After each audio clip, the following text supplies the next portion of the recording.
isso aí, meus amores, mais uma vez no Camarim com Camila Cléo e pela terceira vez aqui no Armazém de Baco, junto com Wagner Trindade, meu querido Wagninho, já o conheço há bastante tempo. Ele já esteve conosco 3 vezes.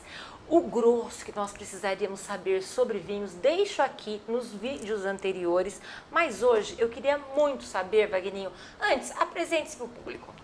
Meu nome é Wagner Trindade, eu sou sócio proprietário aqui do Armazém, está aí há 15 anos no mercado e aproveito para agradecer mais uma vez por você estar aqui com a gente, para poder passar um pouco de informação àqueles que se interessam e nos assistem, e aproveitar também para a gente degustar um vinho junto aqui. Olha que delícia, gente. Em pleno trabalho vou degustar um vinho com vocês. E uma dúvida frequente que eu percebo das pessoas é sobre harmonização, já foi dito nos outros, mas aqui nós vamos falar um pouquinho mais. E também tendências de vinhos para 2022. Passamos um período crítico onde que as pessoas tomaram muito vinho, mas no segundo bloco também terá o quê? Curadoria de vinhos. Está preparado, Wagner? Claro, vamos lá. Então vamos para as tendências? Vamos. Então vamos lá, 2022. Tá. Durante um período aí que a gente, logo no início que a gente abriu a loja, que a gente inaugurou, nós tivemos algumas mudanças em relação não só ao estilo de produção dos vinhos, como também o gosto do consumidor. Então, isso é uma coisa que está atrelada à outra e, logicamente, os produtores procuraram resgatar algumas técnicas de produção de antigamente para se fazer vinhos com um pouco mais de personalidade, que reflita necessariamente a essência do local e também a filosofia do produtor. Isso que está em voga no momento. Lógico que alguns vinhos ainda padronizados, que antigamente eram produzidos em maior volume, nós tínhamos vinhos mais encorpados, mais intensos, mais amadeirados, vinhos realmente dentro desse perfil. E o consumidor ele foi se acostumando e equivocadamente intitulando esses vinhos como sendo os melhores. E não. Hoje você tem uma gama grande de estilos sendo produzidos e, logicamente, resgatando todas essas técnicas de produção antigamente. E tirando também o fato, gente, que clima.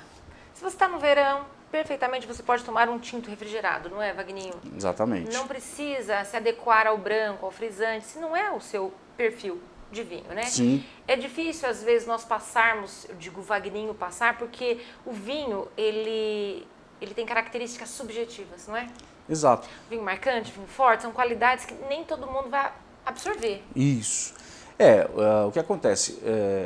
Hoje nós temos uma diversidade muito grande, sempre tivemos, mas, como eu falei, o consumidor ele focou muito num determinado estilo de vinho e dificilmente foi saindo disso. Hoje nós vemos uma tendência e, claro, uma abertura maior na questão de aceitação em relação aos demais estilos, não focar somente naquele estilo padronizado, que eu acabei de comentar agora. Então você tem hoje uns vinhos muito mais frescos, vinhos tintos, com muito mais frescor, muito mais gastronômicos, que possam, de uma facilidade maior de você combinar com comida, você tomá-los num tempo que seja mais quente.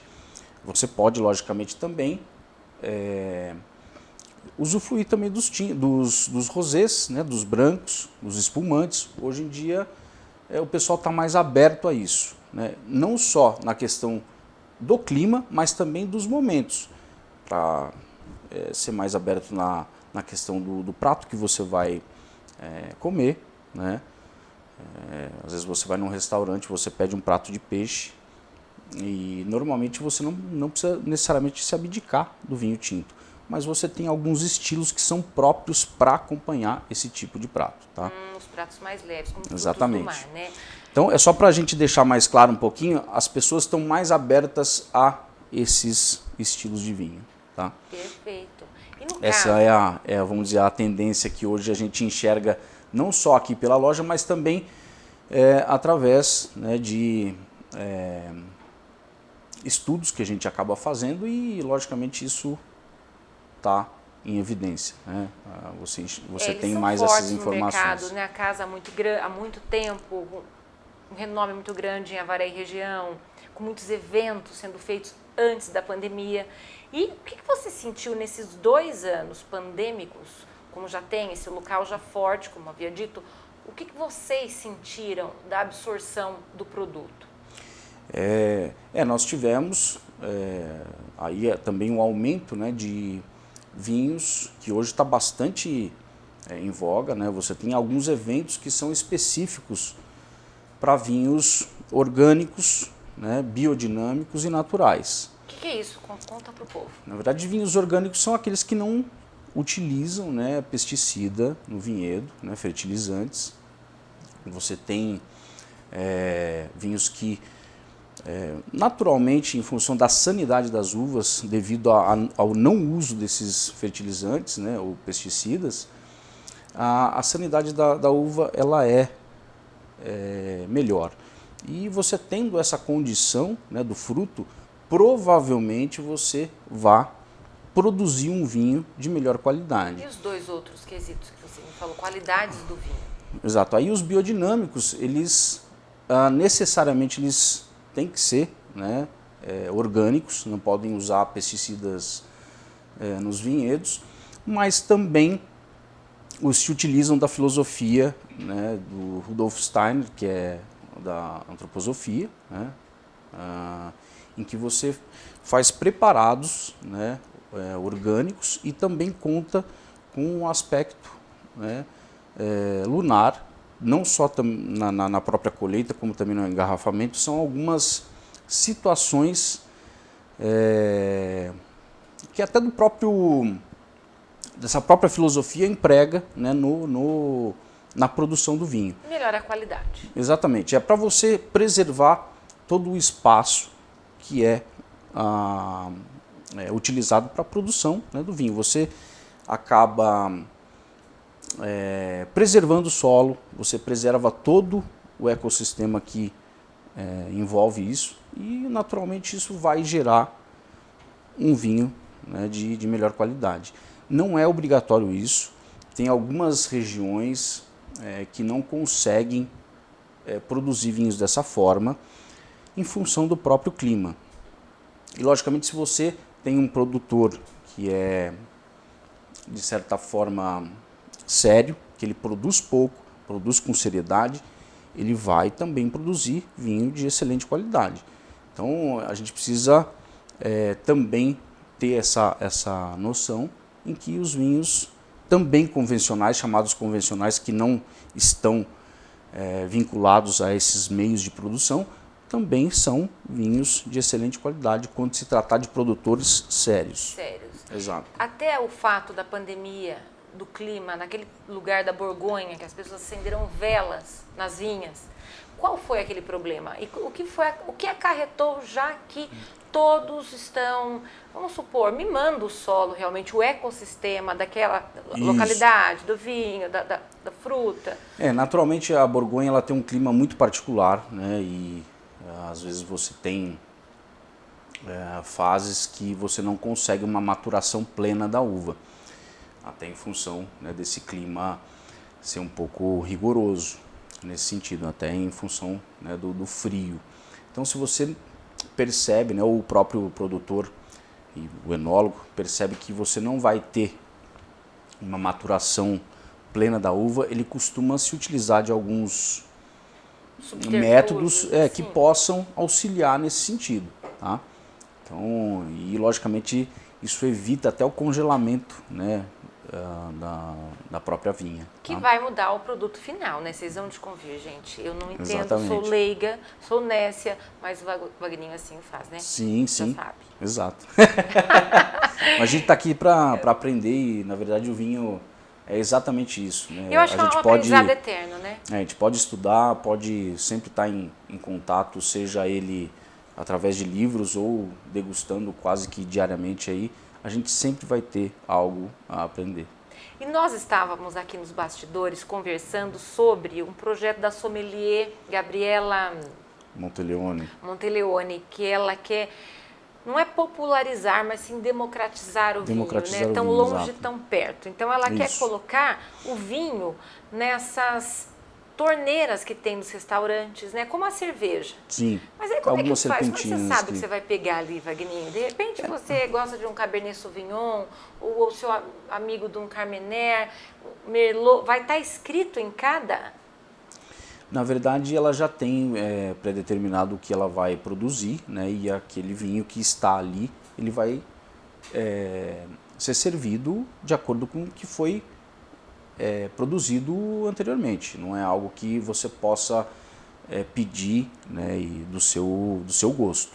Naturalmente você vai ter que experimentar o vinho que ela se predispôs, né, a produzir. Oferecer, exatamente. E oferecer aos clientes desse modo, de um modo a democratizar mais o consumo, você ter ou dar mais acesso, né, o vinho às pessoas, porque existe ainda uma determinada barreira em que as pessoas às vezes acabam até se sentindo intimidadas de você pedir um vinho num restaurante. Às vezes você vai, poxa, será que eu vou passar vergonha? Será que eu não vou saber, né, degustar determinado vinho?